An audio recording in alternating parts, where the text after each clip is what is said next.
আজই জয়েন্টের ফল প্রকাশ হতে পারে, আজই মেধা তালিকা প্রকাশ।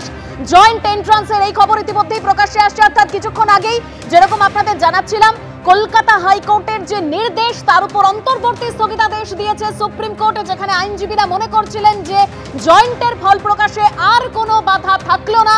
সেরকমই এই মুহূর্তের যে আপডেট, আজই জয়েন্টের ফল প্রকাশ হতে পারে। আরো তথ্য আমরা জানবো, আমাদের প্রতিনিধি কৃষ্ণেন্দু অধিকারী রয়েছেন টেলিফোন লাইনে। কৃষ্ণেন্দু, কি খবর পাচ্ছ? দেখো, রাজ্যের উচ্চশিক্ষা দপ্তর সূত্রে যেটা জানা যাচ্ছে যে আজকেই জয়েন্ট এন্ট্রান্সের ফল প্রকাশিত হতে পারে। বহু প্রতীক্ষিত জয়েন্ট এন্ট্রান্সের ফল এবং জয়েন্ট এন্ট্রান্সের নিয়ে যে কলকাতা হাইকোর্টের যে অন্তর্বর্তীকালীন স্থগিতাদেশ, কলকাতা হাইকোর্টের নির্দেশের ওপর আজকে সুপ্রিম কোর্ট দিয়েছে এবং রাজ্য সরকার নিজের পদ্ধতি মেনে ফল প্রকাশ করতে পারবে বা জয়েন্ট এন্ট্রান্স বোর্ড করতে পারবে, এটা আজকে জানিয়ে দেওয়া হয়েছে।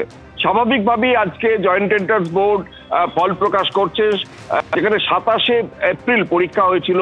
দীর্ঘদিন ধরে ফল প্রকাশিত না হওয়ার ফলে একটা জট তৈরি হয়েছিল, সংকট তৈরি হয়েছিল।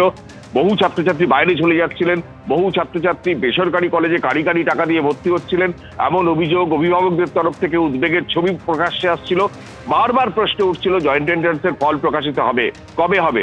সেই প্রেক্ষাপটে আজকেই উচ্চশিক্ষা দপ্তর সূত্রে খবর, আজকেই জয়েন্ট এন্ট্রান্সের ফল প্রকাশিত হবে এবং পাশাপাশি যে কলেজে ভর্তির ক্ষেত্রে অর্থাৎ স্নাতক স্তরে 17টা বিশ্ববিদ্যালয় এবং 460টি কলেজ, সেই কলেজের স্নাতক স্তরের ভর্তি প্রক্রিয়া যে আটকে ছিল, সেই ভর্তি প্রক্রিয়াও কিন্তু আজ থেকে পোর্টাল খুলে যাচ্ছে, এমনটাই সরকারি সূত্রে জানানো হচ্ছে।